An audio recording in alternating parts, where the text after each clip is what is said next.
ভোটের কথা বলা হয়, যদি দিন কায়েমের কথা বলা হয়, আমাদের মতো একদল টুপিয়ালা মানুষ কয় এই হুজুরের ঘরে ক্ষমতার লোভ ধরেছি। কি বলে কিনা বলেন? তাহলে কি হলো কথাটা? আল্লাহ রসুল আল্লাহর কাছে ক্ষমতা চাইলেন, আল্লাহ সেখানে দোয়া।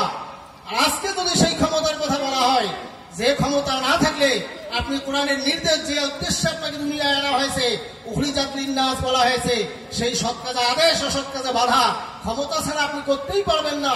আর সেই ক্ষমতার কথা বলতে গেলেই একদল টুপিয়ালা মানুষ, আমাদের মতো মানুষ, জাহেলরা তো বলেই, টুপিয়ালা মানুষের মধ্যে একদল মানুষ তারাও বলে যে এই হুজুরের ঘরে ক্ষমতার লোক ধরেছিল। ঠিক কিনা? সুতরাং দিনটা বুঝলাম কি ভাই? কি বুঝলাম আমরা দিনের? নামাজ পড়ি আর শুধু জিকির করি, কিন্তু দিন বুঝলাম কি? সুতরাং আমাদেরকে বুঝতে হবে যে আমাদেরকে যে দায়িত্ব দিয়ে আল্লাহ বাড়াইছেন, ওই দায়িত্ব পালন করতে গেলে ক্ষমতা লাগবে। এজন্যই দিন কায়েম করা ফরজ করা হয়েছে। আকিমুস সালাত যেমন ফরজ, আর আকিমুদ্দিন ওয়ালা তাতাফাররাকু ফীহি। সূরা আশ-শূরা 13 নম্বর আয়াতে বলছেন নামাজ কায়েম করা যেমন ফরজ, দিন কায়েম করা অনুরূপ ভাবে তোমাদের উপর ফরজ। খবরদার বিচ্ছিন্ন হয়ে না, ঐক্যবদ্ধভাবে দিন কায়েমের কাজ করে, এটা আল্লাহর নির্দেশ। ঠিক কিনা? সুতরাং দিন কায়েমের কাজ এটা আমাদের ফরজ দায়িত্ব, এটা করতেই হবে, এর বাইরে যাওয়ার সুযোগ নেই।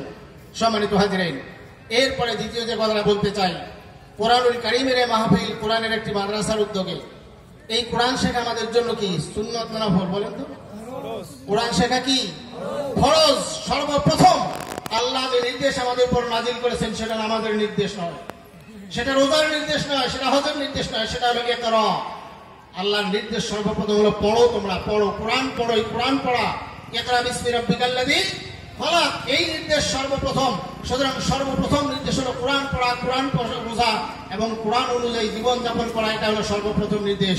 এই নির্দেশ উল্লঙ্ঘন করলে কবিরা গুনাহ হবে না অন্য কোনো গুনাহ হবে? বলেন তো, কবিরা গুনাহ হবে না? সুতরাং কোরআন শেখা আমাদের জন্য ফরজ। এবং এই কোরআনের সাথে কি আচরণ করলে কোরআন আমাদেরকে জান্নাতে নিয়ে যাবে? কোরআন সম্পর্কে বলা হয়েছে আল কোরআন হুজ্জাতুন লাকা আও আলাইকা। কোরআন কিয়ামতের ময়দানে হয় তোমার পক্ষে সাক্ষী দিবে অথবা তোমার বিপক্ষে সাক্ষী দিবে। কোরআন কিন্তু কারো ব্যাপারে নীরব থাকবে না। যদি আপনি কোরআনের সাথে ভালো আচরণ করেন, কি আচরণ? মান কারা আল কোরআনা ফাস্তাযহারাহু, রাসূল বলেছেন যে অথবা যারা কোরআন পড়লো, বুঝে পড়লো এবং কোরআন কায়েমের জন্য ব্যক্তি জীবনে, পরিবারে, সমাজে, রাষ্ট্রে এই কোরআন কায়েমের জন্য কাজ করলো, কোরআন কায়েমের আন্দোলন করলো, কোরআন কায়েমের জন্য জীবন বাজি রেখে কাজ করলো।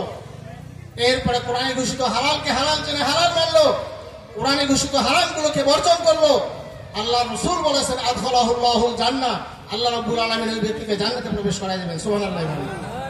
এবং ওই ব্যক্তিকে এমন 10 ব্যক্তির সুপারিশের ক্ষমতা দিয়ে দেবেন যার জন্য জাহান্নামের ফয়সালা হয়ে গেছে, এমন সুপারিশের ক্ষমতা থেকে দেয়া হবে। সম্মানিত হাজিরিন, সুতরাং কোরআনের সাথে যে আচরণ করলে আমাদের এইটা করা হবে, সেটা হলো কোরআন পড়ে, কোরআন বুঝে, কোরআন কায়েমের কাজ করতে হবে। এই মর্যাদা তাদেরকেই দেওয়া আছে। ঠিক কিনা কথা? সুতরাং কোরআন কায়েমের কাজ করলে, কোরআনের পক্ষে থাকলে, কোরআন যদি আপনার বাড়িতে থাকে আর কোরআনের